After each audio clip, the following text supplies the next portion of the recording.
Azra with a brand new video. This video is by request from brother Azariah, who is also known as Psalm 119.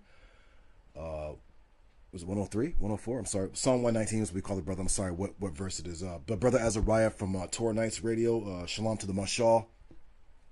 Peace to the Torah Nights. And shalom to our brothers and sisters who are dedicated to the Torah in the name of Yahweh. Anyways, so let's get into the lesson real quick. My camera might, fizz out, so let me just try to get through it as quick as I can. All right, so the topic is about Adam and Eve and the Garden of Eden, and this is the mystery of it. So we're gonna get down to first off. Adam signifies all mankind. The woman, Eve, signifies the nation of Israel. The serpent signifies the serpent nations. Now, let me break it down to you. If you go into the book of Daniel, it talks about the world rulership of the world ruling Gentile nations who are the serpent people, not literally reptilian. They have the quote unquote this serpent knowledge. It starts from Nimrod all the way on, even today. It manifests itself as what they call Freemasonry or whatever solar phallic wisdom, whatever, right? And these serpent nations are the world ruling kingdoms. Satan, he's like the twisting serpent. So he, through his twisting and turning and whatever, he how do you say this? Nations, the serpent nations such as like Egypt and Assyria and Babylon, Greece, Rome, England, all of them, they all have the serpentine knowledge, which I told you before is what they call the mysteries system, but it's the left-handed side of the mystery system. So Adam again stands for that's the serpent, right? He's the serpent nations, specifically the world ruling kingdoms of the serpent nations. This is also told in the book of Jeremiah, where it says, in the future, nations shall not stream to Baal anymore. Literally Satan, or the wicked world ruling kingdoms. Adam just stands for general mankind, and the woman, of course, stands for the nation of Israel. Now, if you notice in the story that Adam, he didn't. Well, keep him. Let me show you this too as well. Israel is not a different.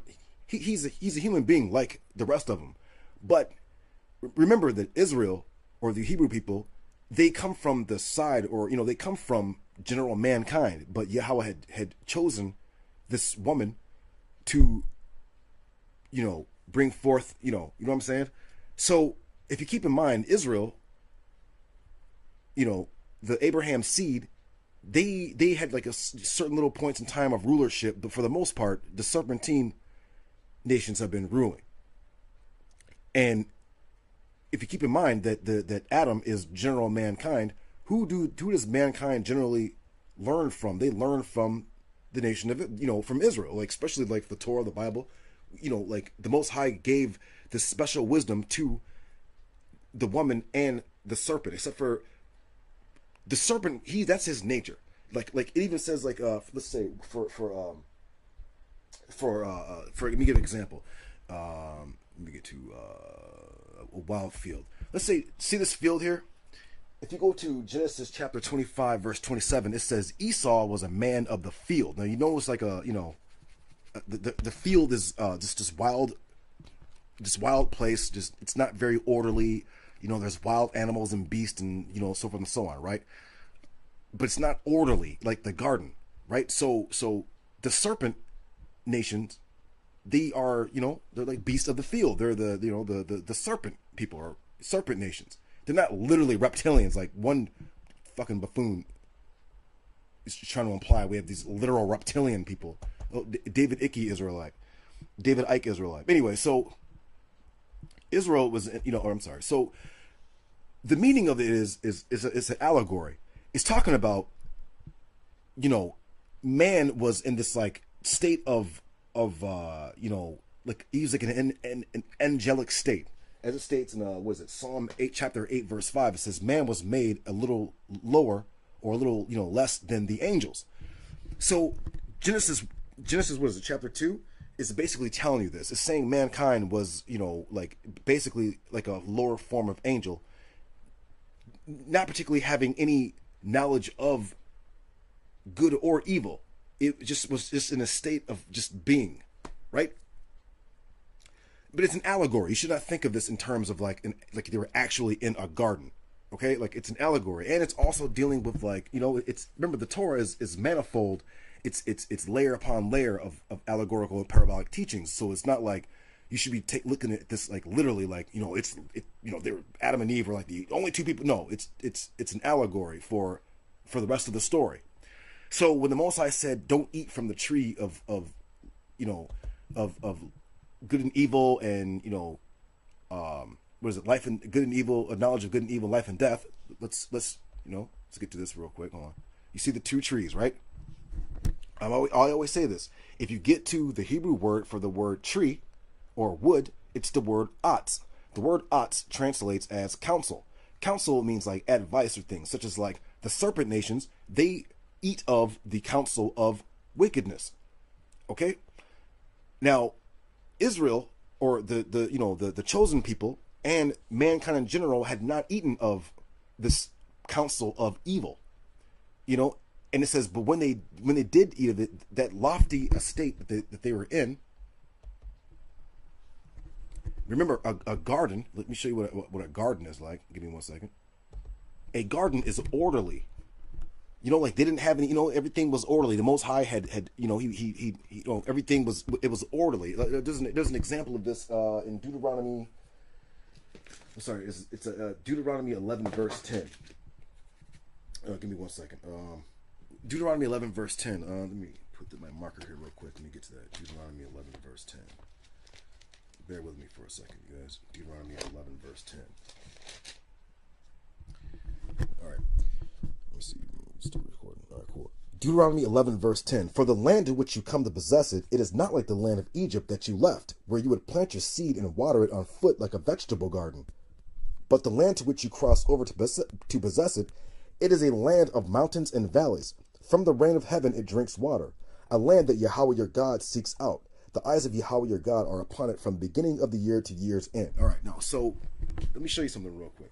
You're thinking, don't think in terms of an actual, you can think that way if you like, but I'm saying, keep in mind how the Torah is made. This is talking about the mind, the mind state that man was in. The mind state, such as like, the heavenly Adam of the east, Quadaman, Yahweh breathed the nashama into man, and man became a living soul. But the word nashama means intellectual wisdom, not like the he breathed in the rawak, like the wind or the air into him. It's talking about he breathed in the nashama, which is like intellect or divine intellect, inspiration, into his nose, mouth, face, right? The trees and bushes, shayak, which is the same word where you get the word Messiah from. But this word means bush or plants, to ponder, to meditate, to ponder, to converse, to contemplate, to communicate, to reflect, to meditate, to pray. Herbs, ashab, to glisten, grass, ashaf, to be sleek, glassy, polish, to purpose, to think, to cogitate, to form in the mind. So this garden that Genesis is speaking about is really talking about the mind. And I'm going to show you this. Like, look, it's really talking about in the mind. Let me give you another example again. It said Esau was a man of the field. If you look up the Hebrew word for the word field, the word is shadah or shad. If you look at that word also translates as devils or demon. It said that Esau comes from Mount Shayar, which means, like he-goat, demon or devil. So what do you see today? Esau manifest the prophecy of the Torah. He is a man of the devil. Shayar means he-goat. What do you see Baphomet? Baphomet is the he-goat. Like he worships the penis. He's the serpent people. But it's not one particular quote unquote nation. It was many world ruling nations who harnessed this quote unquote council of evil, and this is thus they were given their time to rule. Let's go back. I'm gonna get to to that that land. Hold on, get this back. Give me 1 second. I'm trying to find. All right, you see this here? Remember, this is that Deuteronomy where he said, you know what I'm saying? For the land to which you come to possess it, or this mind state. Let me get it. This mind state, the upper waters, so forth and so on. I'm showing you. I'm showing you. Look, lamb, sheep. White man's the goat. Hold on. Lamb, sheep, goat.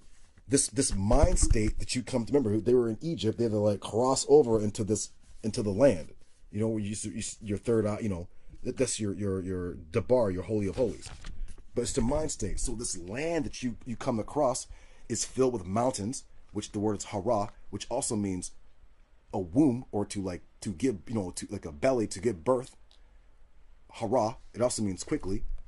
A land of valleys, which means like a high place that point upward, and in between is water. Would you know that water means teachings or flowing or Torah, right? You got your trees, which are your counsel. You got your plants and shrubbery and so forth and so on. Also, the Most High said this mind state that you would be in would be like a land flowing with milk and honey. Now, when Israel was in Egypt, he was in a state of affliction. And the word matzaraya means affliction or cramped. Cramped means stupidity, it's spiritual ignorance. It doesn't literally mean Israel was cramped in this land. It means speaking allegorically, for they were like in mental slavery and mental bondage, right? But the Most High was like, okay, I'm going to get you out of that. I'm going to bring you to a whole nother land. It's going to be a mind state or a land of milk and honey. You know that milk is substance. So you're going to go into this mind state of substance. And you know that honey is a food for healing and sweetness and enjoyment. Not affliction and crampedness in Egypt, but substance and healing, sweetness, and enjoyment. So, do you know what I'm saying? So the Torah is, we're not in the physical land of Israel right now, but when you take the Torah upon yourself, as Yahweh always says, if you meditate on this night and day, something happens to you. You cross over from Egypt to the Holy Land. And the Torah is like healing. I think this is in Isaiah chapter 28. It says, this land of Israel is the true rest. They didn't get any rest in the land of Egypt with all the affliction. Hold on, give me 1 second, right? I'm showing you the Ark of the Covenant is, so people say things like, well, am I going to get to heaven? Well, I need to pull up another picture real quick. Just bear with me for a second. Let's say the blue sky and clouds. All right, see that there? The blue. Let's pick this one. It's a beautiful picture, right? The blue sky and the clouds. This is called the heavens, right? So you don't die and go to heaven. You live and go to heaven. You enter the kingdom of heaven while you're alive. This is what Yahushua was teaching this as well. So remember in Deuteronomy it said that what? It said, but the land you cross over to possess, it is a land of mountains and valleys. From the rain of heaven it drinks water. So clouds signifying the presence of Yahweh, and the clouds are white, signifying purity, like the lamb, like the snowflake, like the wool, things like that, right? The sun, purity. Then you see like the upper waters is the vapor. Okay, you have the lower waters on the ground, and you have the upper waters, and they are separated. So what happens? The clouds also rain down this water upon this land. So this is like thinking, if you think in terms of mentally, watch. The upper waters, right? Heaven is in the mind, and so is hell. You were in hell when you were in Egypt.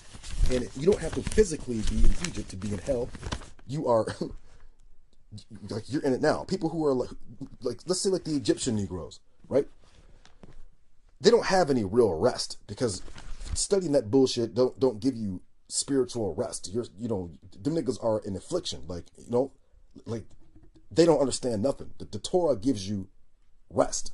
It's a mind state of a guarded mind state. When you take on the Torah, your mind is like a garden. Things are orderly. How it rains down water, things produce, your thoughts and things produce. You got beautiful trees and, excuse me, herbs and grass and so forth and so on, right? You're not like, let's see, let me watch this. You're not like that. Remember what the Yahweh said? He was like, hold on. Let's get it again. For the land which you come to possess, it is not like the land of Egypt that you left, where you would plant your seed and water it on foot like a vegetable garden, like where you had to do the work. Yahweh didn't rain down the holy teachings so that your mind state would be like this. No, this is why Egyptians were fucking retarded. They would bury themselves with with their riches and slaves and shit because they were fucking retarded. Okay, like they didn't. I'm not. That's just how it goes. They're retarded. And for those of you who didn't know, the Nile and all that just simply stands for, because remember, these are the serpent people, right? They're worshiping the penis. So the Nile was symbolic of Osiris's semen. I don't know if you knew that, but that's essentially what it is. And then they drink of that. So you know what that means. Put it together, man. Do the simple math. They're drinking the teachings of the Nile, which is nothing but the semen of Osiris. So, like, what are they really doing? This is why Yah took Moses out of Egypt. And this is why when Pharaoh said, okay, go sacrifice to your God in the land, they were like, no way. We got to, like, travel a 3-day journey, which are your 3 initiatory steps. We ain't going to sacrifice to our God, offer ourselves in this shithole land. Because and it says we will not offer the abomination of Egypt to Yahweh in the land.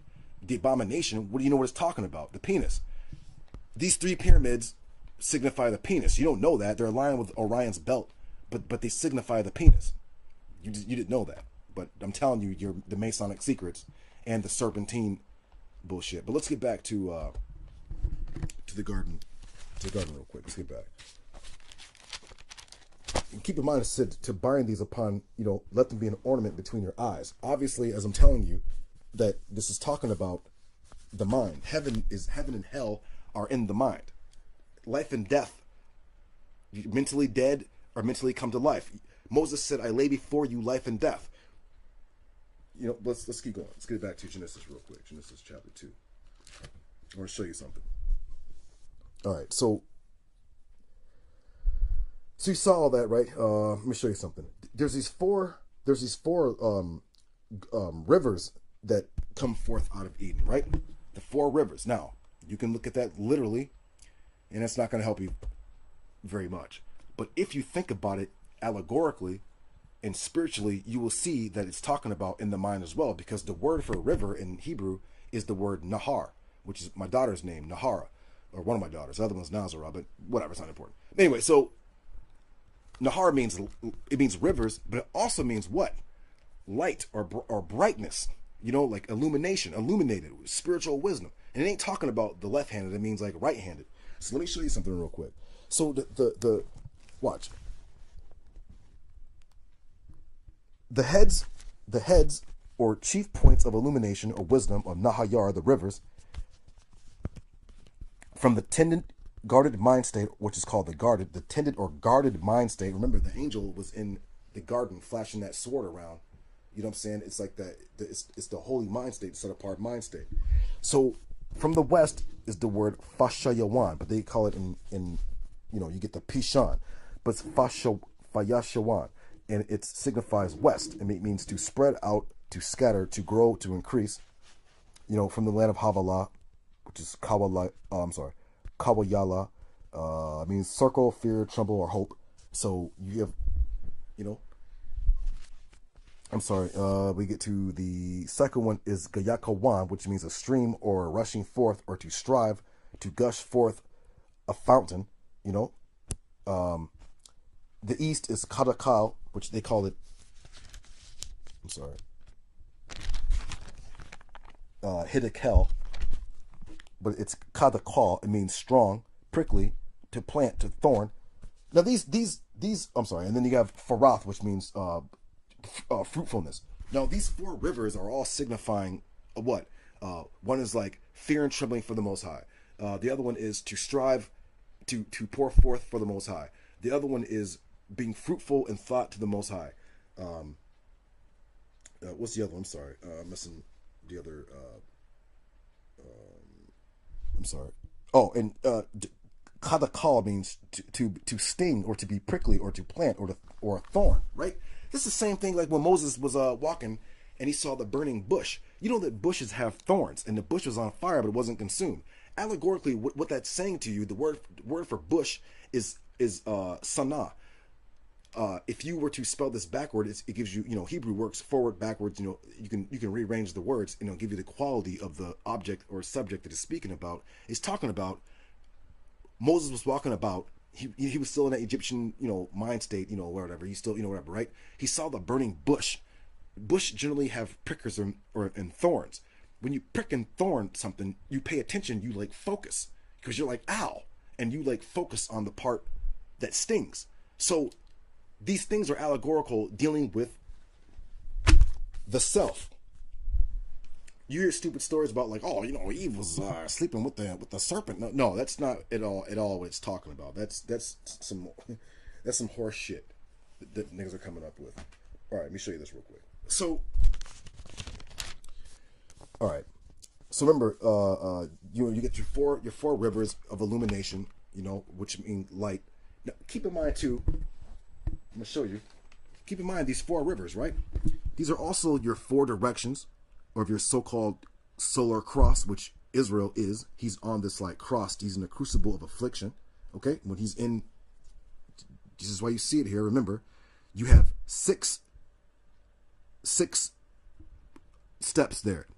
When you unfold a box or a cube, it unfolds into a quote-unquote cross, which is basically your four cardinal directions, right? Which is basically the temple. It's the man. It's the temple man.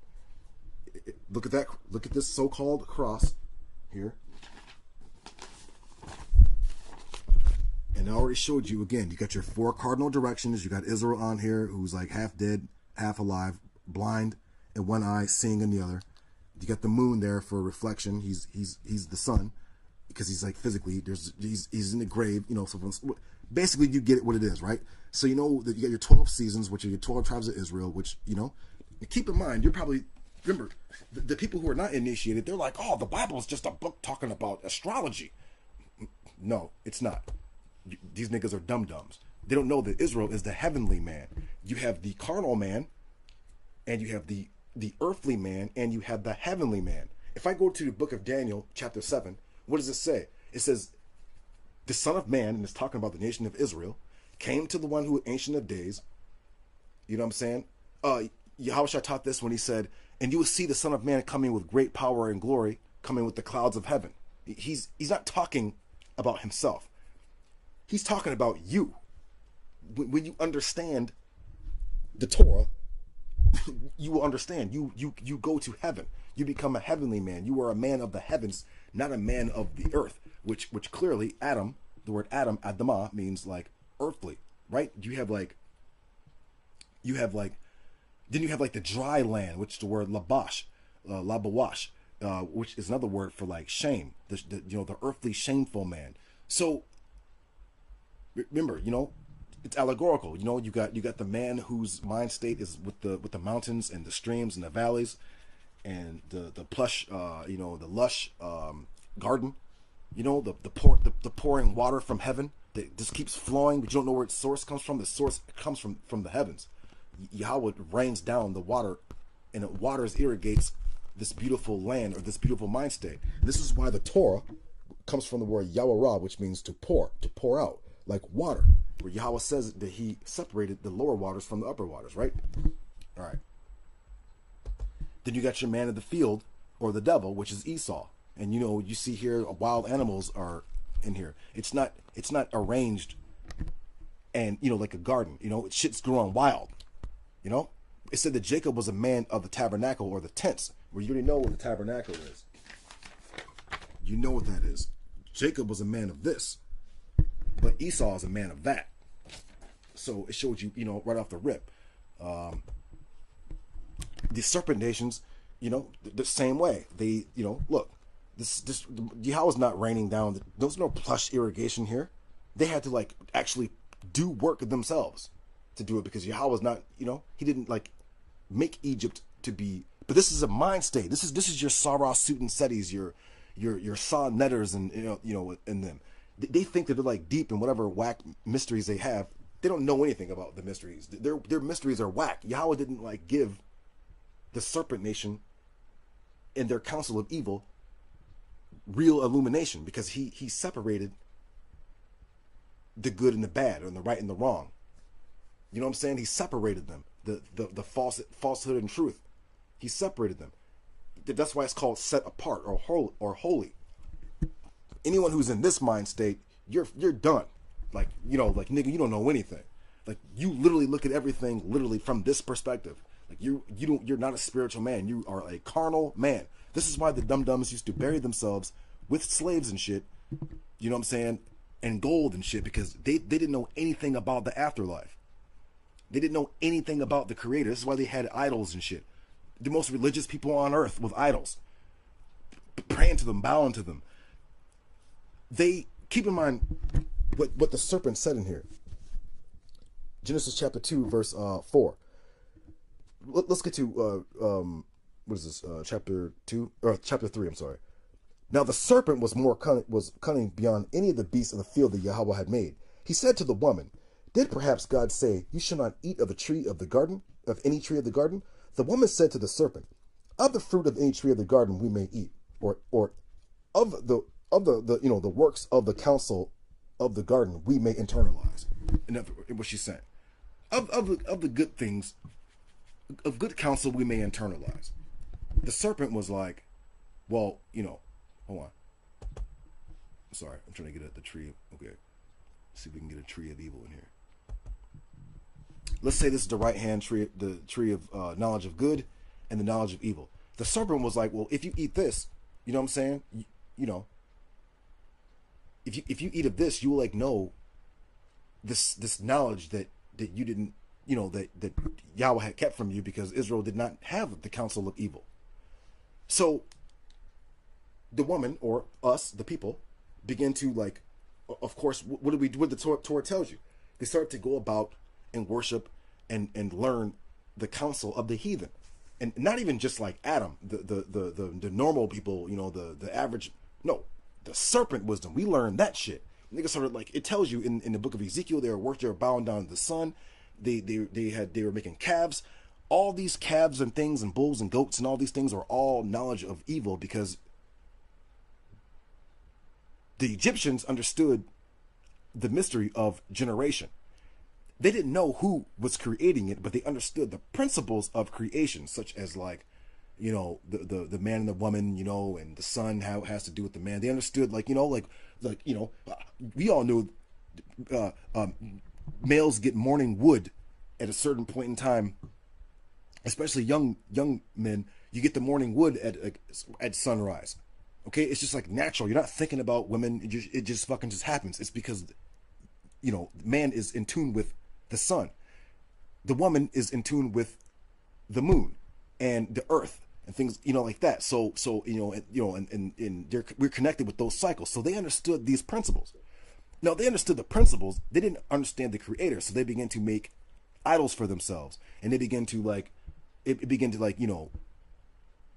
because there was no restraint with them. They didn't have laws that said, real laws to enforce. They didn't believe in, they made stupid shit up like ma'at. Basically, you could do whatever the fuck you wanted to do, but you just had to say that before you entered the afterlife. But they didn't know anything about the afterlife. The Most High never communicated to Egypt about anything.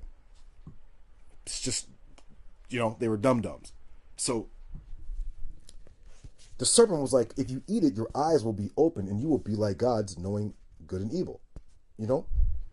You'll be like the Elohim, or the angels, knowing good and evil, because the angels understand the counsel of good and evil, right?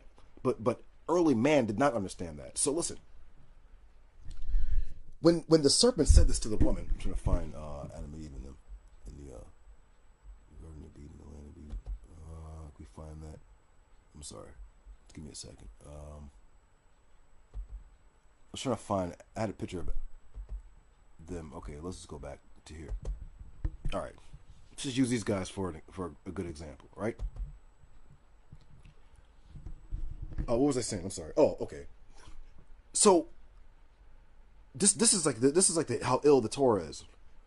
When they internalized this counsel of evil, their eyes were open. It was open to the counsel of evil, into like there's a power in it. I told you there's a power in both. Like you have a stick, you have one end and you have the other end. So they internalized it, and what happened was their eyes were open to what the serpent nations knew. But what happened was they fell from their lofty estate, and they became blind. And this is what is signified by death. They became blind. They were like seeing in one aspect and blind in the other. Remember, it like flip-flop. Because before, I'm sorry, where were they at? I'm sorry. Okay. Remember, before they were seeing blind, and then when they ate of the fruit, they became blind seeing. If you know what I mean, like they fell. They fell from that lofty estate, that angelic estate, and became earthly. And this is why Yahweh was like, you ate of it, and it was like, you, especially to them, to mankind, you're gonna have to like work the field to get your produce. You know what I'm saying? Like, you're gonna have to work the field to like get your spiritual produce. And it said to the woman, you're gonna like, your craving is always gonna be to the man, to the nations. This is why Israel always wanted a king like the other nations. They wanted to be like the other nations. They always said that. They always wanted to be like the other nations. Their desire was to be like the other people. Which look at today. Does Jay-Z and them not wish to be like the white man? Do like only us who I'm not even saying just Torah Israelites. Even let's say like even GMS or ISPK or whatever. Well, let's just use GMS for like One West, because as far as I'm concerned, far as scripturally, for like One West dudes, and I'm not talking Sakari sit downs. Like, I'm talking about that immediate One West dude. I would say GMS is the more scripturally adept than the rest of them. Like IUIC and GOCC, like them niggas are literally a joke. Like literally, like there's like I don't even consider them niggas even Israelites. Those are Christians. But anyways, so even let's say like GMS and them, I'm just using them as an example. They understand the concept of leave. They don't want to be with. They don't want to, like Proverbs tells you, don't go to the strange woman. It ain't talking about little foreign women. It's talking about their philosophies and the way they live. Because it said that her desire would be for her husband, but the word is man, or like, remember Adam is mankind. The woman is Israel. She always wants to be like the nations. And this is where this comes in. So anyways, they both ate of the fruit of the wicked, and they became blind to the holy, the holiness, or that innocent thing they were in. So what happened? They like begin to like, they were naked. They knew that they were like naked. They like fell from this lofty estate to this lower carnal earthly estate, and then began to like understand that they were like naked. Now remember, the word naked also means blind. They were like blinded. They were like, like, oh shit, like what happened? We're not in that holy estate anymore. They're like carnal. Now keep in mind, remember what the serpent's whole thing is, right? His whole thing is the mystery system. He understands the power of generation, whatever, right? So this is why, and they, they had the old faggot temples and whore temples where they, they had to like have, I forgot, I don't know the term for it. You know what I'm talking about. Anyone who studies ancient history knows that the ancient cultures used to have whorehouse temples where there would be like a temple prostitute, and the men would come in and sleep with her, and they were like eunuchs, and they were like male prostitutes, and they were it was all in honor of their like sexual fertility gods. This is why they sewed fig leaves about them, because they understood what the serpent people were talking about, or they understood that we had no so they sewed fig leaves around their private areas, understanding the power of generation of their generative organs, which the serpent people worship, like Freemasons and every other fucking heathen wicked serpent nation people. All of them, from all of them, all the serpent people all have the same sexual organ worship, and they ascribe it to gods, which are they ascribe to the sun and the moon and the stars and whatever else they can ascribe their gods to. Brother Kodash even gave a lesson on it, the host of heaven. I'm just breaking it down even more, telling you what the mystery of the Garden of Eden and Adam and Eve is. All right, so just keep it going. So their eyes were open, and they realized that they were naked, and they sewed fig leaves, made themselves aprons. This is what you see Masons covering up themselves with aprons over their loins with the G, which stands for generation or generative. So remember, they ascribe this shit to the heavenly host, the sun, the moon, the stars, all that, whatever. So they're astrologers, remember that? Remember Daniel and he was in Babylon, Nebuchadnezzar, and remember Pharaoh's astrologers and enchanters. This is what I'm telling you. This is the secret of all that. We're still recording? All right, cool. All right. So Yah called out to the man and said to him, "Where are you?" And the man said, "I heard the sound of you in the garden, and I was afraid because I am naked, so I hid." So wait a minute. Was Adam and Eve, were they literally in a garden, like an actual little garden, or is this talking about in their mind? Because the word garden is the word gan, and the word gan means tended or guarded or hedged about. This is where you get the word magan, which means a shield. Okay? They realized that they were like naked. They like fell from their lofty estate of their angelic estate. They didn't internalize the counsel of evil, or eating the fruit or the works thereof of it. Now, when you break down the Hebrew and all that of all this, when you realize it, she learned the art of abortion, a whole bunch of sexual fertility, magic, sex magic, and abortion, and all that shit. She learned all that shit. We learned all that shit. That's what we stand for. So hold on, give me 1 second. So the nations were like, the woman gave me of the of the fruit, and so I ate. So who are, let's say, who is in contact even to this day, the nations still read our book, right? So this is fulfilling itself. The nations read the book, though they're not the people, they're not the woman, they're mankind. They read our book, right? And then they ascribe. All I do is pull up a Jesus, and I'm not talking about the Torah teacher. I'm talking about Gentile Jesus penis, who is nothing but a fucking sex dick fertility demon. Okay, but they use our book for that. Same thing they do in Freemasonry. There's a Freemasonic Bible. So the nations eat of our, like mankind is gonna, but the nations don't have the proper counsel of the Torah. This is why you can go into book of chapter Proverbs, or I'm sorry, book of Proverbs chapter 3. It says the Torah is a tree of life to those who can grasp it. So all this is, all this is like allegorical. How it was going to, he had already planned out life, how it was going to work out.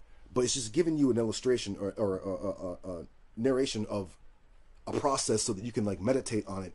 That yes, these things were going to happen because Yahweh had already planned these things. So, but Genesis is just telling you, it's just trying to give you a picture so you can understand like why or why it happened, or why it's like this, or because this whole Genesis story basically plays itself out in life today to this very point. All right. So the white man and all the serpent people says, you are accursed beyond all cattle and beyond all beasts of the field. Upon your belly you shall go, and you shall eat dust all the days of your life. Confusion. Dust is like confusion or a low estate.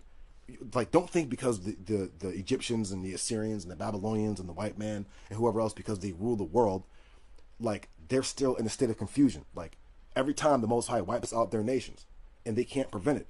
Even though the white man's trying his best to make a new world order, he's trying to get around his destruction. He's still in the dust. He's fucking confused. He's in a fall from his own doing. This is how fucking stupid he is. The Most High is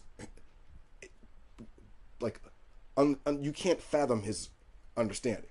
And neither can the stupid white man. He's a dumbass. Anyways, so thorns and thistles shall sprout for you. You shall eat the herb of the field, and by the sweat of your brow you shall eat the bread until you return to the ground for which you were taken. You know what I'm saying?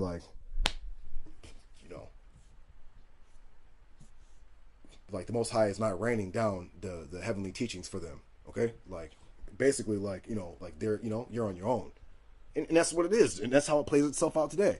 Man, the other nations besides Israel and besides the serpent nations, let's give an example.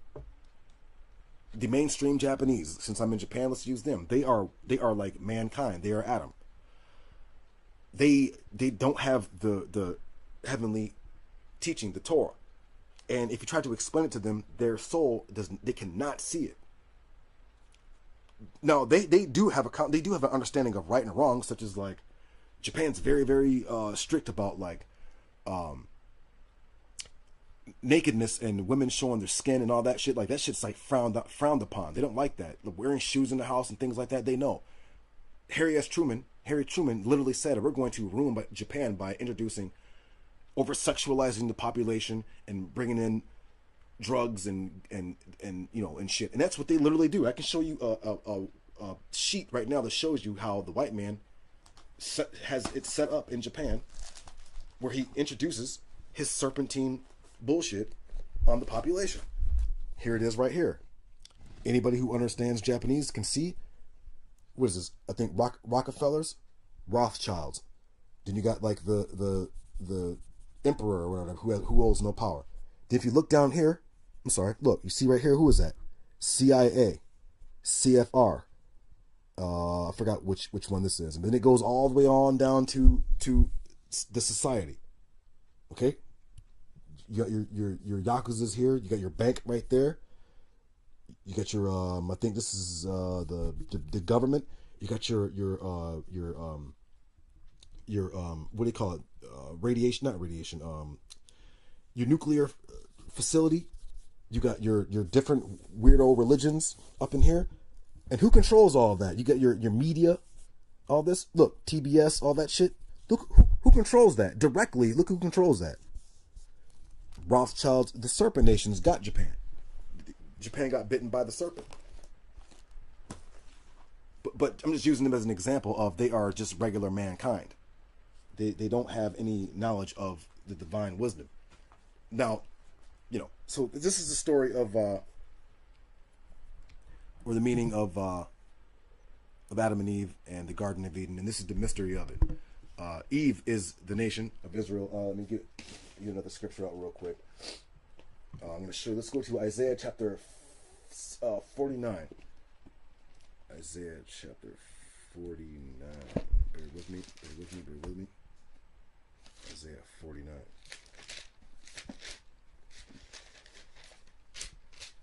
Watch this. The woman, Eve, is Israel. Zion, she's also known by the woman. Remember, the womb, so forth and so on, right? Watch this. Zion said, Yahweh has forsaken me. My Lord has forgotten me. Can a woman forget her baby or not feel compassion for the child of her womb? Even these may forget, but I will not forget you. Behold, I have engraved you upon my palms. Your walls are always before me, or before me always. Your children will hasten to return, and your ruiners and your destroyers will leave you. Raise your eyes all around and see. They have all gathered. They have all come to you. As I live, the word of Yahweh, I swear that you will clothe yourself with them all like jewelry and adorn yourself like a bride. You will clothe yourself with them all like jewelry and adorn yourself like a bride.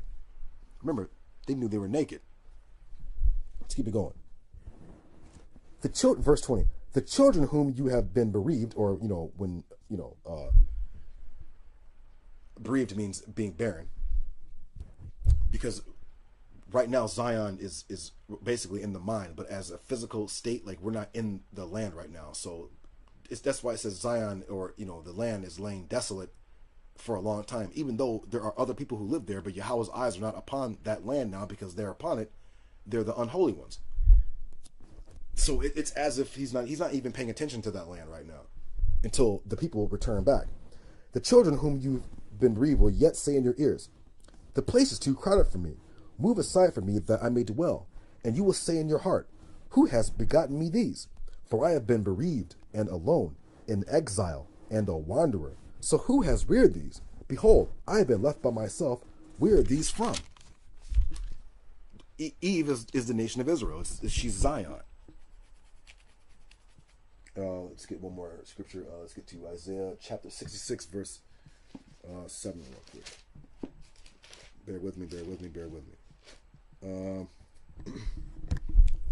Isaiah chapter 66, verse 7. Before she even feels her labor pains, she will give birth. Before any travail comes to her, she will deliver a son. Who has heard such as this? Who has seen such as these? Has a land... A what? Has a land gone through labor in one day? Has a nation ever been born at one time, as Zion went through her labor and gave birth to her children? Shall I bring a woman to the birth stool and not have her give birth, says Yahweh? Shall I, who caused birth, hold it back, says your God? Be glad in Jerusalem and rejoice in her, all you who love her. Exult with her in exultation, for all of you who mourn for her. See?